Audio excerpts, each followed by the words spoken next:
Here you go. Here you go.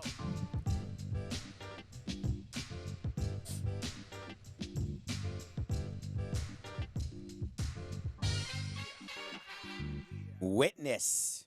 Nothing personal word of the day for this Monday, February 10th. And I don't mean Harrison Ford. I'm not talking Kelly McGillis. I'm talking Jehovah. Jehovah's Witness, as in Darren Collison, former basketball player who's earned $43 million in his career. He chose to not sign with the Lakers or the Clippers because he wanted to keep spreading the word, keeping the faith, spreading the faith. Whatever words he used, he wants to knock on doors. I think it's like Book of Mormon. My point is this, Darren, you could make another $10 million. All you have to do is play half a season, and you could donate all of it to Jehovah's Witness. You could be the greatest donor in the history of the movement. Why wouldn't you play?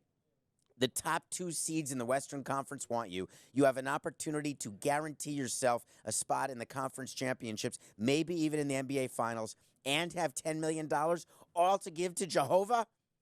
I would do that if I could be a witness. I'm tired of Mookie Betts trade. I'm so tired of it that I'm only going to spend 12 minutes discussing it because more layers keep happening. And I've seen it before as an executive, but for whatever reason, it's getting a ton of attention right now. So I want to explain to you and everyone out there, if you're watching on CBS Sports HQ, if you're downloading and listening to Nothing Personal, let me tell you, number one, Mookie Betts is a Boston Red Sox player. Let's start with that. Number two, David Price is not a Los Angeles Dodger. Number three, Artie Moreno is in the corner having a hissy fit. We'll talk about it. Number four, Tony Clark, the head of the union, has a belief that this trade should have been completed already and made that belief public in a statement and subsequent tweet. We'll talk about it. Justin Turner, player for the Dodgers, got himself involved in a social media back and forth over the most outrageous tweet I've read in the last 17 minutes. And the back and forth is fabulous. So now, let's do one thing first. Let me think. Okay, let me tell you how a trade becomes official, please. There is a roster in baseball. You may think it's a 26-man roster. You may think it was a 25-man roster. It's about to be a 26-man roster this coming season. But from an executive standpoint, it's called a 40-man roster. There are 40 spots that you can hold a player, and that player is yours. If you've got 41 people who you want on your roster, guess what? You have to get rid of one of them. In order to do that, you have 3 ways you can do it. 1, you can designate that player for assignment. We read about that a lot in baseball, which means you're going to trade him, release him, or put him through waivers.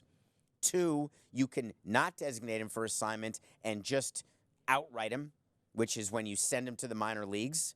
Or you can just release him outright, but you have to do something that actively takes a name off the roster. How does MLB keep track? It's not the honor system. There is a computer program where transactions get entered. And until those transactions get entered and then approved, and then the contracts of each player get assigned to his new team, that's when a trade becomes official. Mookie Betts has a 1-year, $27 million contract with the Boston Red Sox. It's in the system, in the computers at MLB. He is under the Red Sox roster, and his contract is with the Red Sox. When this deal becomes official, his contract currently with the Red Sox will be assigned to the Dodgers. It'll now be a contract between Mookie Betts and the Dodgers. Once your contract has been assigned, you go onto the roster of your new team. Here's the problem with the computer program. If you already have 40 names in 40 slots under your roster, you can't take on another player without getting rid of a player. The Dodgers want to take on David Price.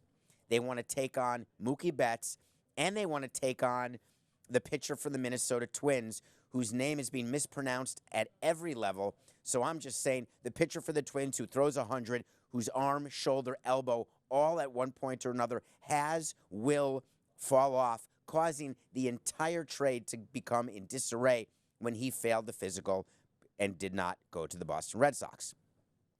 All of this is going on right now, and you're wondering to yourself, as a fan of the Dodgers, we're going to start with you. Do you have Mookie Betts leading off when spring training starts? Yes.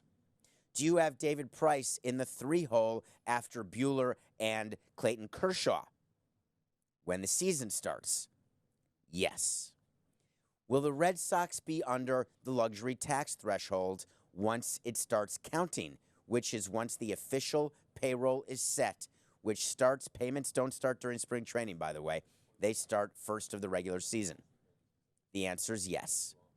Does all the negativity that you have given as Boston fans to the owners in Boston, the anger, the hatred, has that in any way delayed this trade from happening? No. There are people speculating right now that from a PR standpoint, you finally did it. You stood up as a fan and you beat your chest. I don't have a mic here. I can do this. You beat your chest and everybody was paying attention in the Boston Red Sox front office. And Chaim Bloom said to John Henry, the owner, we're not getting very positive press about this trade for Mookie Betts. I think we ought to reconsider it. And I know just the way. All we have to do is fail the physical of one of the players, and then the whole trade can go away. No, that's not what happened. No question that your negativity, sort of vitriol, had nothing to do with anything. I want you to keep doing it. It keeps you engaged. You're not apathetic. I appreciate it. But the front office completely ignores it. The delay in this trade is legitimately because the Red Sox did not want the Twins pitcher. Would it not be awesome to have the greatest producer in your ear saying the exact way that I should be saying the last name of the Twins pitcher, given that we are right now on HQ and we're being listened to, and still I don't have it? God, I love you, Coca. I really do. So, why would the Red Sox then renegotiate the trade with the Los Angeles Dodgers? Because when you fail a player, and the Red Sox call the Dodgers, this is how it went. They didn't call the Twins. Remember, the Red Sox were dealing with the Dodgers. They called the Dodgers and said, I don't want this player from the Twins. I don't like his medical. The Dodgers say, well, I don't know what you want me to do about it. That's a player, right? You're getting him. And the Red Sox said, well, no, because we have the ability to either stop the trade or we're going to sort of retool it. Let's start again. The reason why there was a delay between when the deal was leaked and when the deal was then leaked again is that the first leak never should have happened. The second leak is the one of the trade that will actually end up being approved and end up happening, with Jeter Downs and a backup catcher, a 40-man roster catcher, ended up going to the Red Sox along with Alex Verdugo. It doesn't change any of the facts that the real problem that the union had with this trade, the real problem that the players are having with this trade, is their belief that because we live in this social media world, because we live where there are people trying to get a story first. We talked about it with Kobe Bryant. Is it important to get a story right, or is it important to get it first? These writers and these insiders have sources within the teams. I talked about this weekend. The greatest source of all for a writer or insider to have is in the training room, because the trainer is the first person who gets called when there is a trade being contemplated, because it's always pending a physical. And the trainer of your team is the one who does all the work with the other team's trainer, who gets all the records, medical records, and shares those medical records with your own team doctor. The second person who's great to have in your corner if you're in the media is the clubhouse, people in the clubhouse. Because the clubhouse gets called by the front office to say, hey, we're bringing in number 27.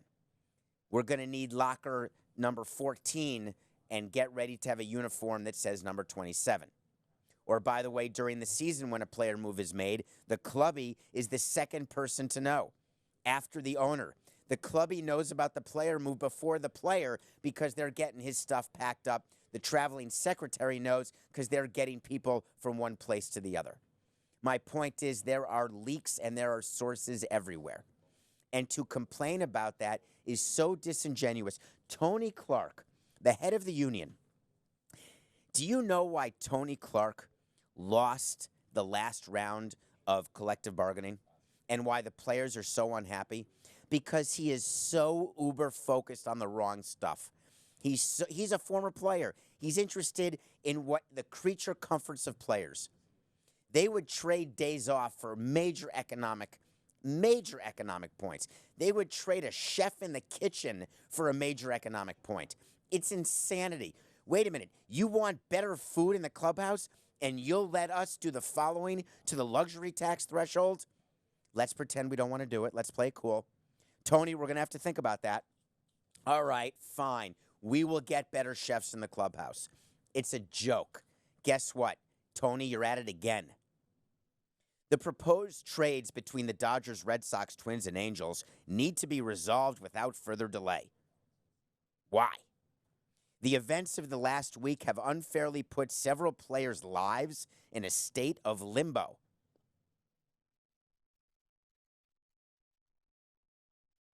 I read that wrong. Sorry. The events of this last week have unfairly put several players' lives in a state of limbo. The unethical leaking of medical information as well as the perversion of the salary arbitration process.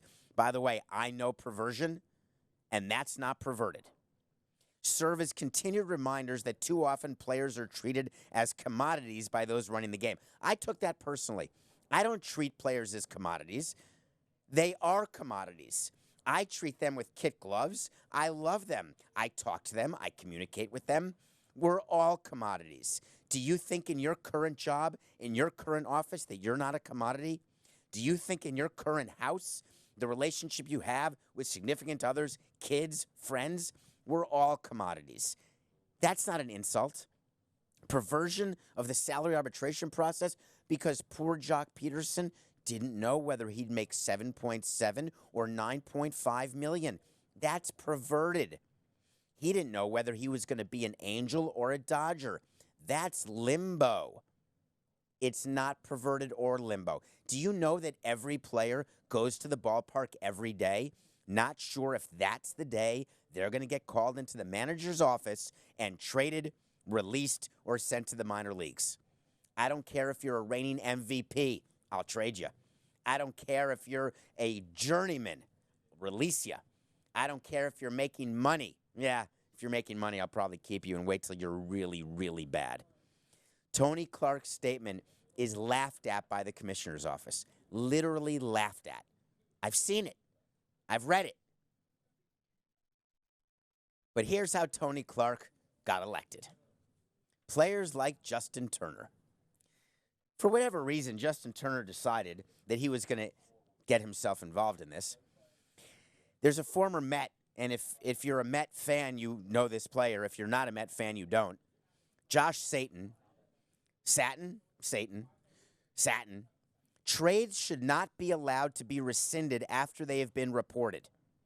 Obviously, Boston wants to get out after everyone's talking about how the Dodgers fleeced them. There is a former Major League player who got a cup of coffee, said that trades should not be allowed to be rescinded after they've been reported. All right, I am David Samson on CBS Sports HQ. I'm an MLB analyst, the host of Nothing Personal with David Samson. I am currently reporting that Aaron Judge, Giancarlo Stanton, and Garrett Cole have been traded to the Cincinnati Reds for the ball boy. That's my report. I don't mean to put you in limbo, Giancarlo or Aaron or Garrett. I don't want you in limbo. I don't want any sort of perversion of anything, but you're now a Cincinnati Red. Justin Turner reads the tweet and says, here's a concept. Let trades happen and then report on them. All these reporters only care about is being first. Meanwhile, players and their families are emotional wrecks, not knowing if they are or aren't being traded from the only org they've known. No one cares who was first. Spoken like a guy who makes money playing with balls. If you make money with your pen and ink or your fingers, it does matter if you're first. That's how you get clicks. That's how you get followers. That's how you get paid money. So he's wrong there. Number two, all these reporters only care about is being first. Let them happen before reporting on them. Do you know where writers get trade ideas from? Do you know how it happens? It gets told to them.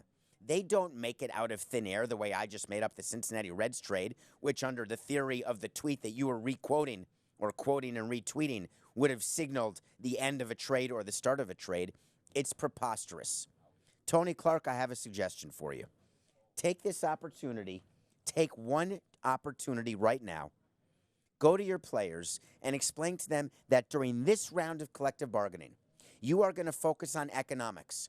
You are going to focus on things that matter from the standpoint of the player's wallet, not the player's comfort or making sure the players are happy every day because they know exactly where they're going to be and don't have to be in state of limbo while eating great food in the clubhouse and flying charter. Okay, Artie Moreno is sitting in a corner right now, and he is incredibly upset. He had an idea that he was getting Jock Peterson and Ross Stripling. He thought that Jock Peterson would fit nicely into his outfield with Justin Upton and with Anthony Rendon on the infield. They didn't add much pitching. Andrew Heaney, Shohei Ohtani headlining their rotation, bringing in Ross Stripling, taking on $10 million, let's say. Critical for the Dodgers to get below the luxury tax threshold. Critical for the Dodgers to get two people off their 40-man roster for the reason we talked about 7 minutes ago. And now the Angels have apparently pulled out of the deal. And the excuse that we're hearing is that Artie Moreno had a snit, was in a snit, had a snit. I think it's more an adverb. I think he had a snit. And here's how Artie Moreno manifests his snit. He calls up his GM, Billy Epler, and he says, hey, Billy, why don't we have Jock Peterson yet? I know we were waiting for the arbitration so the Dodgers could do it, and we won the arbitration. Doesn't it make sense that he's now an Angel? Artie Moreno is involved, but his involvement was approving taking on the money. But then it didn't happen because the Dodgers part of the deal with the Red Sox didn't happen, and the Dodgers weren't going to move Peterson until they knew they had Betts. So the Dodgers said to the Angels, here's how the call goes. Hey, Billy, it's Andrew. We're not official yet. The Red Sox are being, and Chaim, and I know Chaim, we work together in Tampa, we're buddies. God, is he being a pain in the neck. We can't get anybody past. We got Gratterall, who's failing his physical. We'll take Gratterall, is what Andrew is saying to Billy Epler. Dodgers, Angels, we're happy to take Gratterall because we think his arm is going to fall off too. But in the meantime, let him throw pitches for us and pitch 100 miles an hour. Billy Epler says to Andrew Friedman, I want this deal. I'm ready to do a deal. We have an agreement. I've got permission from my owner. We're done. Let's go. Artie Moreno calls Billy Epler and says, Ma, what's happening? That's what in Hebrew? Ma. I'm not sure Artie Moreno said that. He probably just said what?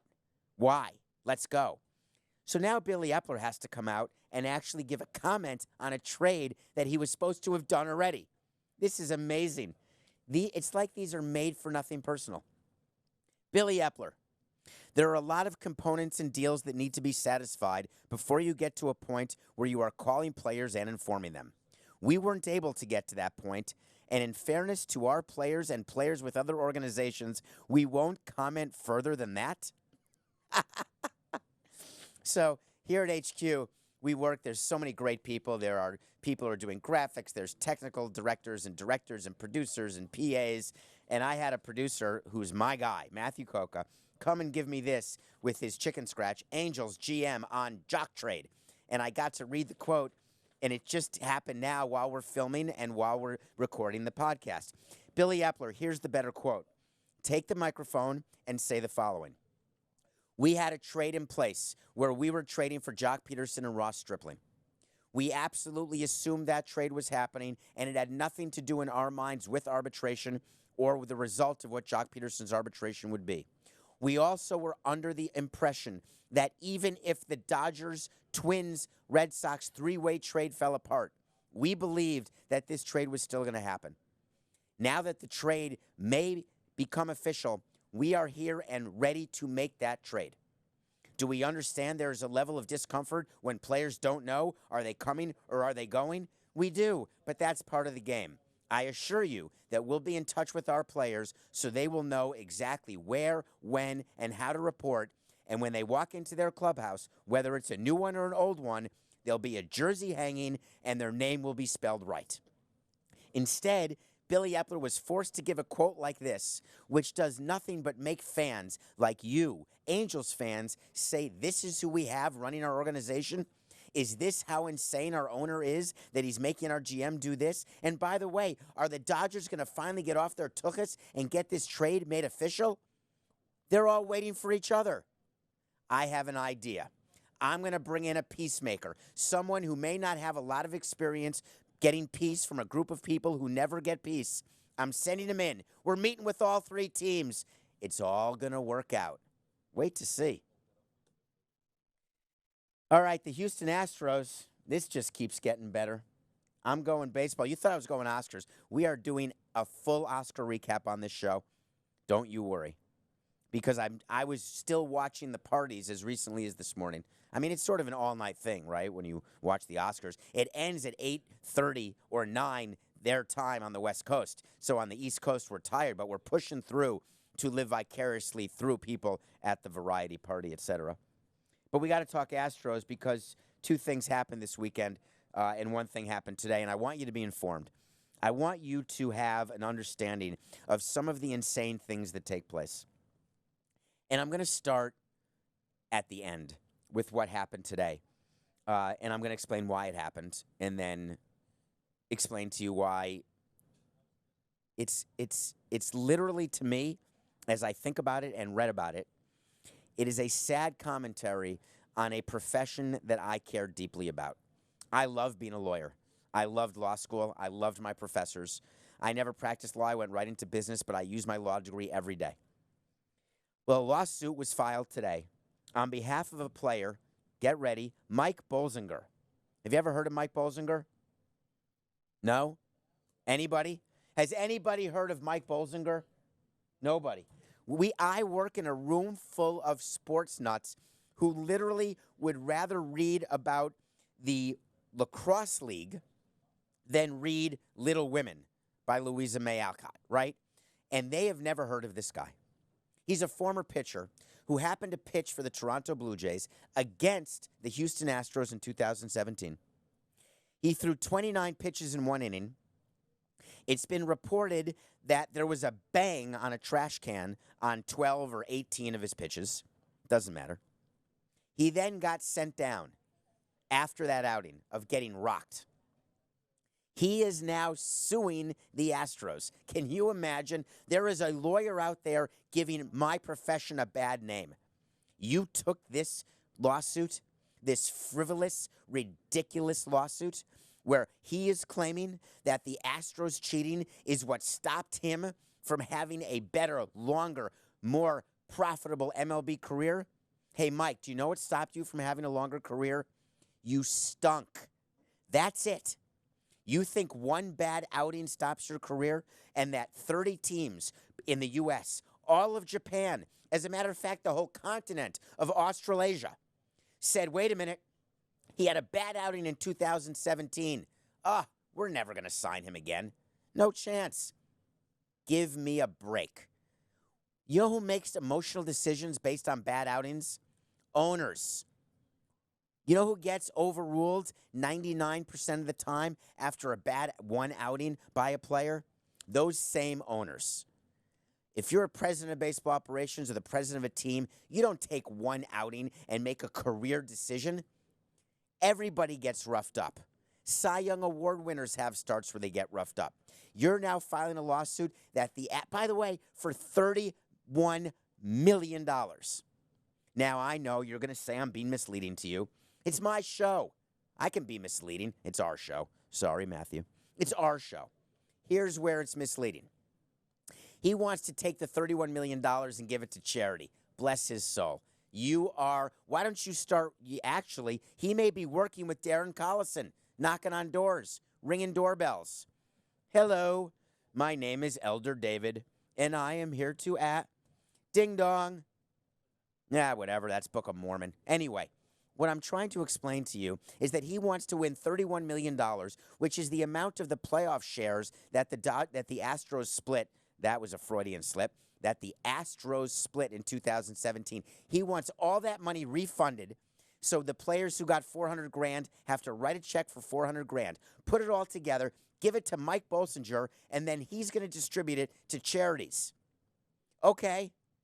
Here's the likelihood of this lawsuit surviving a summary judgment motion to dismiss. It's as likely as me dunking on a 10-foot hoop. You're right. I could put springs on. I could stand on the shoulders of Rip Hamilton. I could channel my inner Raja Bell. All those things are possible. Don't hold your breath.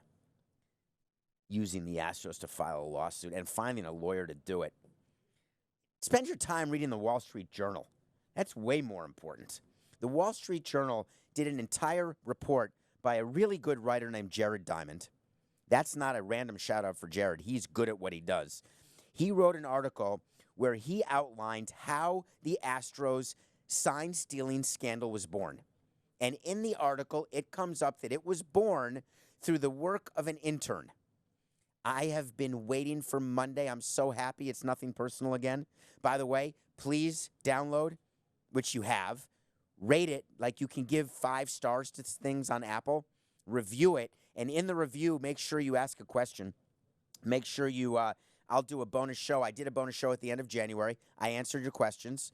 I'll do another one at the end of this month, February. So go on there, review, put whatever question you want. Just make sure it's a subject that will last till the end of the month. Don't ask me to comment on the snowstorm currently moving east from the Plain States, right? That's probably not going to make the show. So in the Wall Street Journal, intern, big story, breaking news, code breakers, dark arts. Those were words that were used by internal documents that MLB actually found out about. Jeff Luhnow is the president of baseball ops of the Houston Astros. He got suspended for a year by Rob Manfred. Then he got fired by Jim Crane, the owner. And the day he got fired, he released a statement. The statement, as we detailed on a previous episode of Nothing Personal, was in my career the worst statement by an MLB executive I'd ever seen. The most self-centered, pompous statement without feel from someone who has no feel. And I'm not being personal. This is business. He had a perfect chance to have a perfect statement. And boy, he didn't do it. He said specifically in his statement, I had no idea anything was going on. We now know that there is proof he knew exactly what was going on. He got an email from an intern that went through exactly what was happening, how they were using algorithms to steal signs. So Jeffrey Luhnow goes public again and says, oh, wait a minute. Oh, my God, I totally misunderstood. I thought you were using this algorithm to look at previous games to study signs. I didn't think you were doing it currently while a game is going on. No. Oh, my God. That intern would be fired if he would go to his GM and say, hey, I wrote an algorithm that's really going to help us for the games we've already won or lost, but don't ask me about helping us in today's game. I didn't write that part of the code. Come on, Jeff. And then Jeff Luhnow said, by the way, I did get those emails, but I must tell you, I didn't read them all the way through. In law school, there's an example of this, and it's called an alternate plea. Here's how it works. If you get accused, let's say you're accused, let's not even go to murder. Let's say you're accused of burglary. You steal a computer from a store. Here's what you do. Number one, I was not ever in that store. Number two, if I were to have been in that store, I didn't steal the computer. Wait a minute, can both those, that's impossible. Either you're in the store or you're not in the store. Have you been in the store? Have you not been in the store? Jeffrey Luhnow said, I had no idea anything was going on. But if I had gotten information about something going on, I didn't fully read it. It's infuriating. Who's helping him? He made a lot of money. How does he not have advisors who say to him, hey, Jeff, there's some articles coming out. You may want to respond slightly differently than what you're doing. But he's not. Okay, I'm going right to Oscars right now, and here's why. We have so much to get through because they mean something to me. This is my Super Bowl. I love the Oscars. We gave you picks. We gave you 11 picks. I did an entire ballot like I always do. I wasn't going to give you all 24 picks. I'm going to tell you how I did horribly. I want to talk about the show. I want to talk about the movies. I want to talk about the results. I want to talk about stuff that people are talking about, and then talk about why people are talking about those things, and then talk about my view of the people talking about what other people are actually talking about. And the talking starts now. 1, let's talk about the overall show. It opened with Janelle Monáe. She is an actress who is Monáe. Janelle Monáe. Sorry. She is a phenomenal actress and a singer. She was in Hidden Figures, among other. Moonlight, you may recall her as well. Oscar winner, Best Picture. She opened the show with a musical number that brought to mind how great Billy Crystal was when he hosted the Oscars and did musical numbers. The difference is, A, she wasn't the host. B, it wasn't very creative. C, she has a beautiful voice, but she used it as sort of a way to sort of start the political conversations of the night.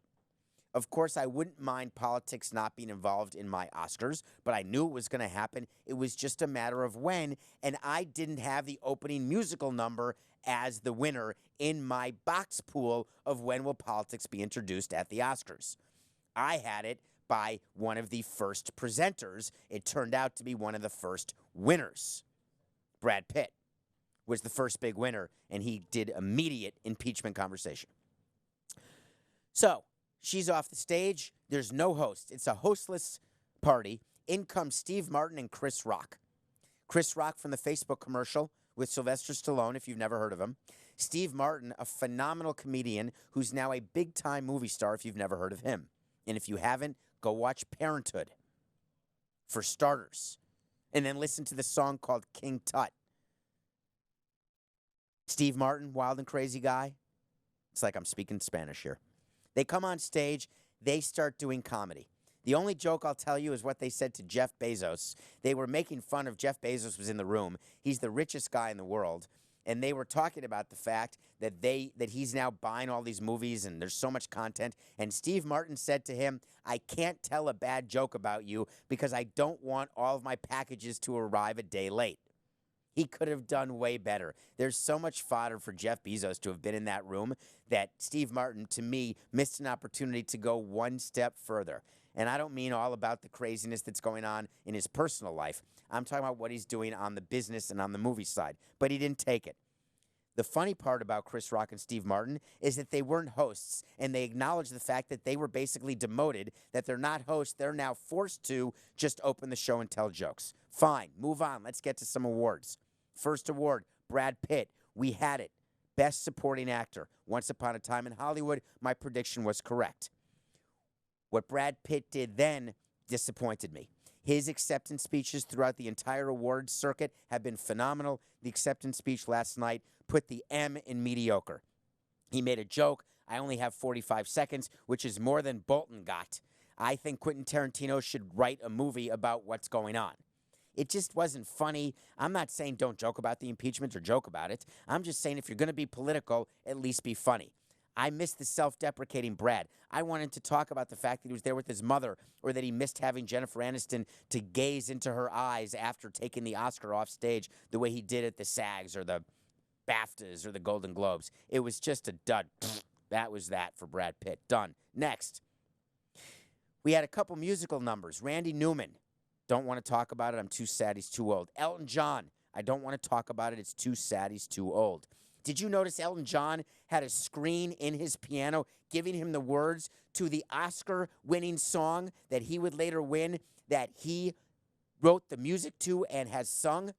He actually had a prompter right in front of him Many, many artists use prompters.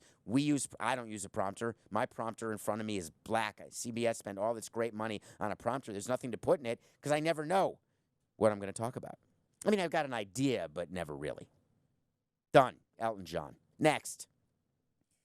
Kristen, is it Kristen Wiig? Kirsten? Christine? There's an actress who is in Bridesmaid. Her last name is Wiig. She went on stage with Maya Rudolph, and Kristen Wiig, and they did a bit where they were trying to be funny, and all I kept thinking was the words garlic bread. I'm watching Wiig, and I'm thinking garlic bread. Why? Because her dress looked like lasagna to me. I was literally watching her having like hunger pains, thinking that I wanted to eat. She just wasn't funny. Second one, we then get to the obvious. Best Supporting Actress, Laura Dern. She thanks her father, Bruce Dern, and her mother, Diane Ladd. Bruce Dern, by the way, who has been in unbelievable movies back in the day, but was in Once Upon a Time in Hollywood as the owner of the ranch where the crazy hippies lived. Remember, Squeaky. He was taking a nap to watch the FBI show with Squeaky. That was Bruce Dern. We predicted it. She won. Animated feature. We predicted that easily. Done. Toy Story 4. Of course Toy Story 4 was going to win. Done. Documentary feature. My fault, guys. My fault. Someone should have told me the Obamas produced American Factory.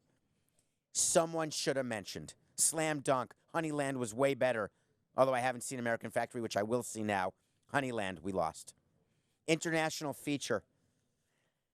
I really thought that Parasite was going to win Best Picture. I thought that this was the time, for the first time in history, that we would have a movie not in English with subtitles win Best Picture. The reason I thought it is that I told you all it's the only movie I watched this year that went into my top 100. I told you all it was going to win. I told you all ignore the 1-inch subtitles. I wanted Pain and Glory to win the international feature because that would be a good gift to give Antonio Banderas and the director of that movie, Pedro Malamar. Got that name totally butchered. But they've worked together on multiple films over 40 years. Phenomenal movie, which I think I reviewed on this show. But it did not win. Parasite won. I should have known Parasite was going to then have a big night. We then got to screenplays. You can't have a movie without the writing. Original screenplay, Once Upon a Time in Hollywood, that was Quentin Tarantino's. That's what he wins. He doesn't win picture. He doesn't win director. That's what he's going to win. But it went to Bong Joon-ho for writing Parasite. Got it wrong. That's when I knew we had a problem. That's when I said, Sam, I don't think you're going to win Best Director. Adapted screenplay, Jojo Rabbit. Tune in tomorrow's Nothing Personal. No matter what happens in the world, I'm reviewing Jojo Rabbit tomorrow. I don't care what breaking news there is. I watched that movie twice this weekend. Jojo Rabbit won for Best Adapted Screenplay, which we knew it would. Actor and actress, let me give you the bottom line of Joaquin Phoenix and Renee Zellweger. They both won. Joaquin Phoenix took the stage, and if you didn't see his acceptance speech, all I can tell you is this. Don't put milk in your cereal, and don't put milk in your coffee. Anytime you feed your kids a glass of milk, you are killing a calf and a cow. That's the best I could get from his acceptance speech. And then he ended it with a beautiful poem written by his late brother, River. It ended great. It started horribly. Renee Zellweger went on for 4 minutes. They didn't play the music because you don't play it for Best Actress to get her off the stage.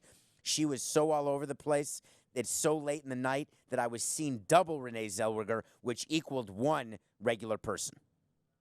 Director, 1917, got a bunch of technical awards, but I lost it. I had him winning Best Director. It went to Bong Joon-ho, who by this time was saying, I stop winning, I want to start drinking. He actually said, let me drink. And then Best Picture. A huge ovation. Parasite as one of the most memorable Best Picture winners in the 92-year history of the Academy Awards. I believe, my prediction, is that Parasite will go down as one of the best movies of all time. Not just of this year, not just of this decade, but all time. I am begging you one final time. If you have not seen the movie Parasite, please, it's worth it. For $3.99, you can rent it. It'll probably come back in theaters. The best part is, A, it'll broaden your horizons. You'll like international films. B, you won't even realize you're reading subtitles. C, you will have seen the best movie by far. Overall, the Oscar broadcast was about a 7.3. I miss hosts. I wanted there to be more drama with the top 4 acting nominations, winners. We know through the circuit who's going to win, but the end was perfect. And Jane Fonda announcing Best Picture, loved it. Okay, I got to do a pick of the day for you. And I'm doing the pick of the day. I'm angry, actually, about the pick of the day. I didn't even get to talk about live animated short. I'm going to work that into tomorrow's show. It's too much Oscars. I didn't even get to talk about who is best dressed, worst dressed. I mentioned Kristen Wiig because of her lasagna, but there was a whole list. Of course, I'm looking at dresses and tuxes. I'm wondering what Timothée Chalamet was wearing. Still can't figure it out. Wondering what I have to do to look like Brad Pitt. I'm pretty sure there's no doctor in California who can make that happen. I mean, I don't have a pack. I don't know how to find 6 of them. Matthew Cherry won an Oscar, the same category Kobe did. I want to talk about what he did and why he did it, but I got to get to my pick of the day because I'm angry about that. I don't like losing. I don't ever like losing for you, for the audience who's so loyal to me, and being forced to pick an XFL game. I was forced to, I admit it, I was forced to choose a game where I couldn't name one player on the Dallas Renegades. I couldn't tell you whether a 10-point spread should have been 7 or 13. As it turns out, I think the Renegades should have gotten 10 points. We lost it. I had a fight with Coca. I don't think it should count toward my 2020 record, which now stands at 11-12-1, because my original pick, which can't count, but it was on the original rundown with proof, because when you have a Google Doc, you can actually watch me delete and rewrite things. So there is proof that I had the Raptors over the Pacers. My record should be 12-11. Who's my pick? Yeah, I'm going back to the Raptors. I'm so upset about not having them Friday. I'm going back to them Monday. They can't lose. And they're only giving 10 points to that team with Karl Anthony Towns and that team that just traded for that other guy from the Warriors named D'Angelo Russell. That team where there's 10,000 lakes. They're terrible. Take the Raptors. Okay. Wait to see. While we're talking about the XFL, there was a lot of talk about ratings. There's been a lot of talk about the amount of money in the XFL, how long it can last. There was a lot of talk about the rules. A lot of the games went under. There's no way to really understand how to bet them because you can go for 1, 2, or 3 after a touchdown. We saw a punter down at the 1. What a great punt that was. But we know now the rules of punting. If it goes out of bounds, the team gets it at the spot. I mean, it's just some crazy rules. The ratings came out. Average audience was about 3 million people. The problem with that average audience is you'd say, hey, that's not a bad audience at all. Vince McMahon has to be happy with that. I think they're not happy because it's combined with the attendance, which was about 17,000. I believe they were budgeting and planning on between 25 and 30,000 to attend these opening games. They're playing in facilities that are way, way bigger, but in terms of their expectations, should have been in the 20s, and they drew in the teens. I'm assuming 2 things. Number 1, that they didn't lie about attendance, which I would all the time. Number 2, I'm assuming that if they did, they had to do what was reasonable and not announce 25 or 30 when maybe there were only 10 in each stadium. Then when the numbers come out of people watching, there is no getting around what your ratings are. There's no getting around the fact that 3 million people watched. The question is, what happens in week 2? And the answer is very simple. In week 2, the XFL ratings are going to go down. Fewer people will watch. Because what we had this week was a chance that you were going to watch. Because it was novel, it was new, you wanted to see it. There's a new circus in town. Let me see what the elephants look like. Next week, you're not thinking that anymore. Next week, you're just going to say, hey, I'm happy to go to the salon and color my hair blonde, blue, pink, and red instead of watching the NFL, XFL. Ratings will go down. By the way, Luka was not the first pick of the All-Star draft. Anthony Davis was. I lost that wait to see. I was wrong. I will always admit when I'm wrong. I give you wait to sees every show. You've had 72 of them. Actually, only 71. Didn't do it one show. But I can assure you of one thing. I'm keeping track. Luka should have been the first pick. LeBron, you already have Anthony Davis. You got to start understanding it's not a personal thing with Anthony Davis. Go for the player who you actually want to have on your team. Forget the sprained foot. We didn't get Luka. I did find out later that LeBron called Luka and said, hey, Luka, don't be upset. Don't be upset, Luka. It was business. Nothing personal.